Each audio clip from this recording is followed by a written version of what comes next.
tey président de la république ni mu waxee yow ay menaces nga ko jàppee et est-ce que yaakaar nga ni que dinañ dem ba delluwaat ci couvre-feu ak état d'urgence. dictateurs yi nan la ñuy def dañuy menacer seen population toujours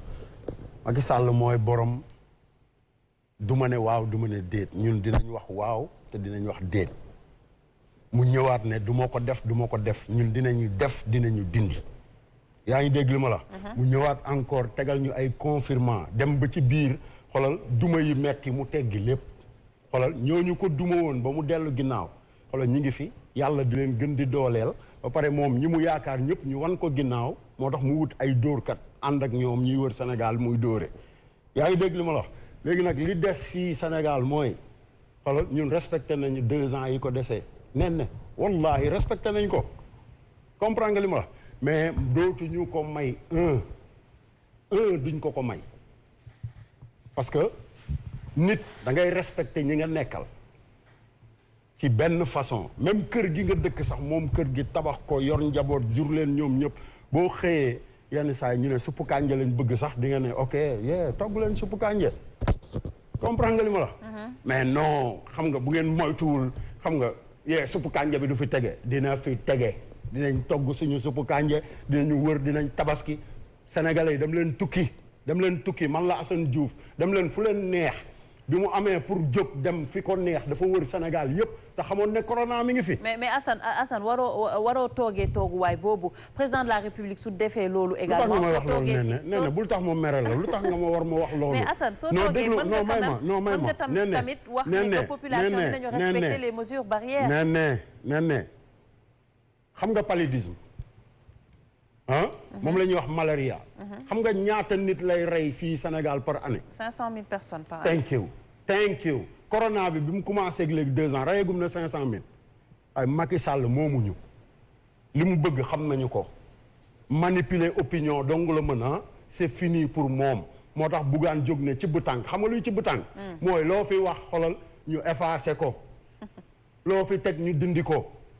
xoolal ñun ñu jóg ne dëggal suñu bopp déjjati day dem par force barki yonent yàlla Muhammad waatuma ko ci ay caaxaan waxuma ko bu may wax waxuma pour naqare deret waxuma pour tàng xol damay wax pour sénégalais yi damay ñëw pour doole sénégalais yépp comprendre nga li ma la wax parce que man la yàlla jagleel ma mën leen a waxal ñu déglu yaa ngi dégg li ma la wax fii confirmant na confirmer ma na ñëw ñun sax loolu rek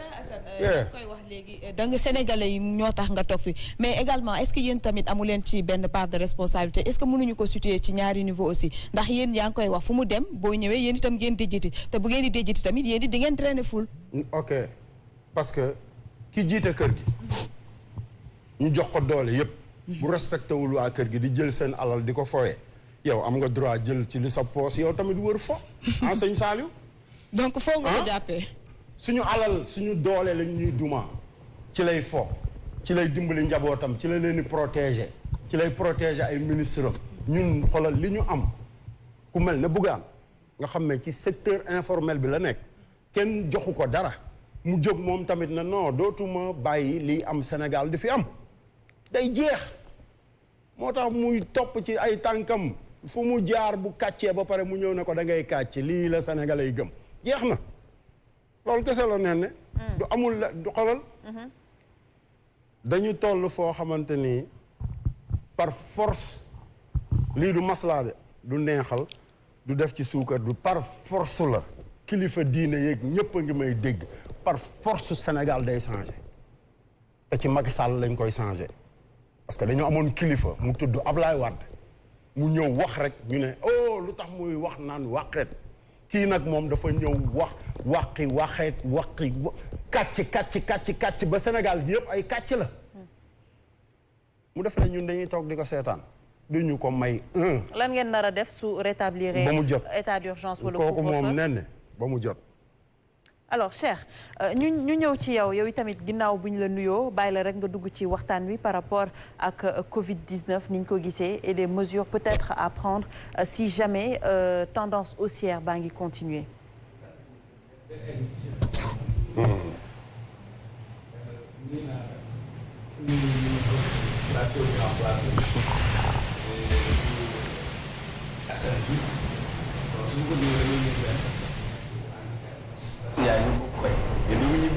sa micro tàkkul bës ko mu tàkk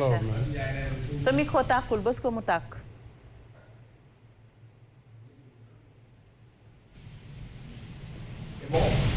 voilà c'est bon. c'est bon. nuyu naa waa plateau bi nuyu waa Pikine parce que guddi Pikine laay fanaani bu neexee yàlla. yow. li américain yi di wax lead by example. dirigé par l'exemple. kuy digle càngaay da ngay set c'est-à-dire Assane ci li mu wax am na lu may ànd am na loo xam peut-être du ma si ànd parce que opinion la mais ci li mu wax bu dee yow yaa jiite yow yaa joxe exemple ak exemplarité parce que Macky Sall a fait une tournée politique certains me diront économique moment bi mu nekkoon waxu politique la ak jëfu politique du leneen parce que événement mars yi bi mu amee jóg na pour indi une réponse politique dem na régler ay questions politiques su demee Kaffrine mbooloo moo koy topp ñi fa nekk ku nekk di ko wan sa doole muy préparé wu par rapport ak ay élections su Macky Sall bi muy ñëw Kër Massar ci mbëbës bi c'est une mobilisation bu demee Seel bi mbooloo la mooy mobilisation mooy mbooloo. fépp fu mu doon dem Thiès mbooloo. kon tey bu kooku toogee. est-ce que dépassé wu ñu étape bu. lan moo ko fi indi. ak faute bi président de la République la parce que je pense que ça a été unanime ñëpp pointé nañu régime bi du doigt est-ce qu'il ne faut pas aller au-delà maintenant de tout ça. oui xam nga booy analyser am na sama benn prof bu ñu doon jàngal l'arbre à problème tu ne peux pas analyser te doo indi. j'ai posé le sujet. oui yenn causes yi nga xam ni dinañ ko poser parce que relâchement bi su amee c'est collectif.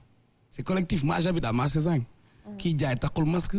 kii jënd takkul masque lan moo indi bàyyeeku boobu ba lii egg fii tey on se réveille ñu ne ñu egg nañ 700 cas ku nekk taf sa gémmiñ ñu xeyaat nañu eggaat nañ 700 cas il faut ñu xool man c'est rare li ma intéressé mooy président de la république am na jamono boo xam ni daa dem raxasu ak saabu ne nañu raxasu nit ñi di raxasu da ngay ñëw si kër sax xale bu ndaw ne la boo raxasul doo fi ñëw koo dajel boo koy nuyu mu jox la conc dem nañ ba loolu yëpp dañ ci ñun exemple président de la république laa lay jox troisième vague bi buñ ko doon ngénte man ma koy ngénte Macky Sall laa koy tuddee parce que pour man moom moo ko dox mënuñu nekk ci période boobu ñoom ñi jëloon ay mesures tëj ñu ne ñu toog leen seen kër bugguñu dajaloo bugguñu mbooloo moom bu demee def xew sénégalais yi dañu nam xew dëj léegi comme ngénte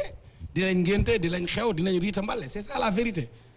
jóge nañ fi mois de mars avec toutes les restrictions qu'il y avait événements yi am émeutes yi am toutes les restrictions ñu dindi ko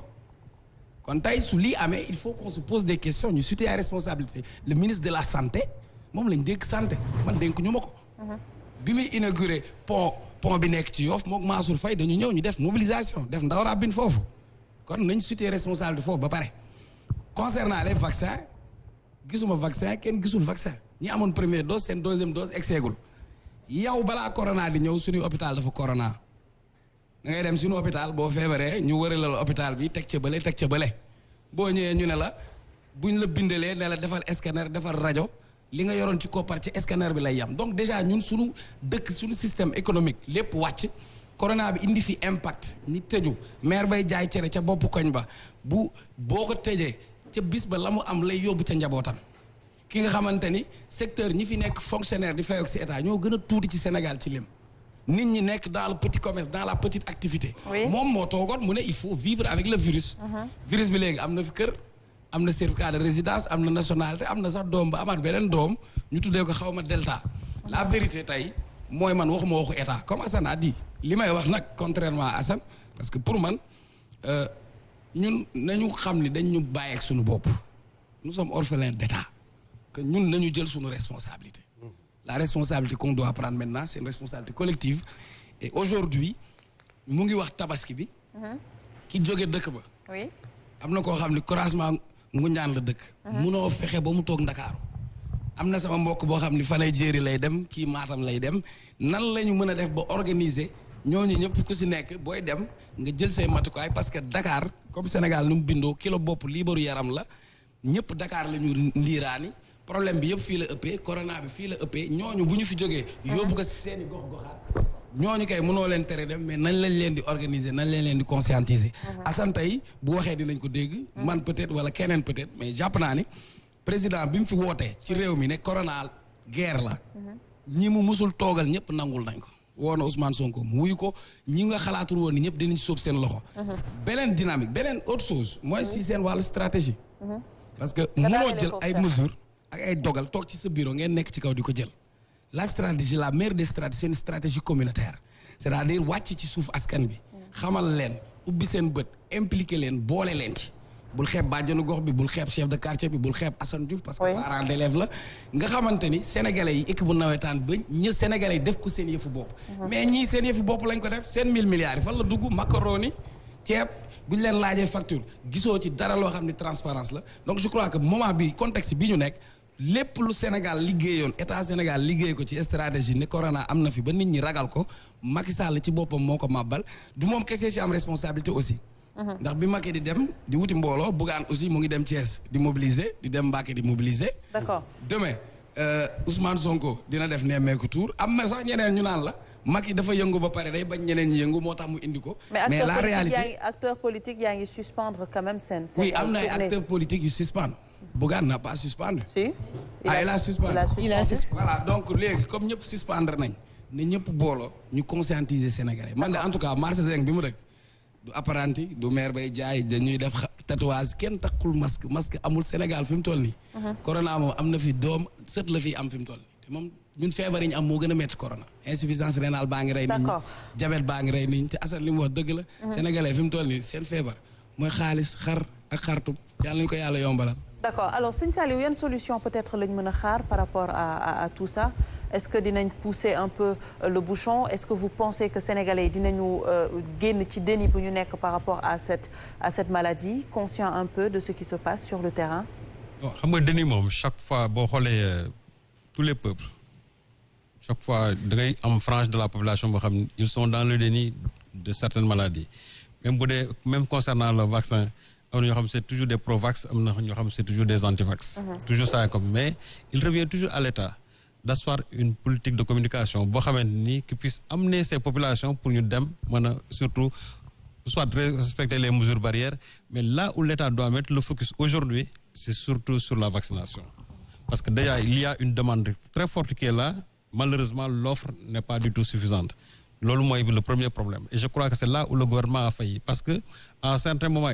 c'est vrai qu'il y a eu un ralentissement mais loolu aussi lu ko indi moo di il n'y a pas eu une bonne politique de sensibilisation sur l'intérêt même d'aller se faire vacciner état da ngay am toujours ay moyens non seulement de contrainte de coercition mais souvent aussi comment amener ces populations à aller se faire vacciner état bi foofu lañu njëkk a fayiree parce que avant que vaccin yi ñëw. déjà Gambie gi rek soo fa demee il y a une forte communication sur les vaccins ay panneaux publicitaires ak yooyu pour inciter les populations à se faire vacciner. Oui effectivement tey il y a un rush vers les centres hospitaliers mais malheureusement les gens ne trouvent pas de vaccin parce que aussi lu leen tiital déjà mooy delta bi ñuy wax ni le nouveau variant et en plus aussi les taux de contamination dafa exploser parce qu'on est passé quasiment de 200 300 jusqu'à aujourd'hui 700 et le chiffre commence à être banal parce que depuis 3 jours on transite entre 600 et 700 demain ce ne sera pas une surprise effectivement Fatima su fekkee ne egg nañ 1000 même le taux de décès boo xoolee aussi dafa exploser entre la 26e semaine et la 27e semaine on en était à 11 déjà beneen semaine bi on est à 21 donc plus de 90% taux de contamination yi aussi de 1000 jusqu'à presque 2000 et quelques taux d'alerte bi encore et le nombre aussi de cas graves te cas graves yooyu à mesure que ñuy gën a augmenter le nombre de décès aussi di gën a augmenter donc il y a quand même lieu que état bi taxawaat xool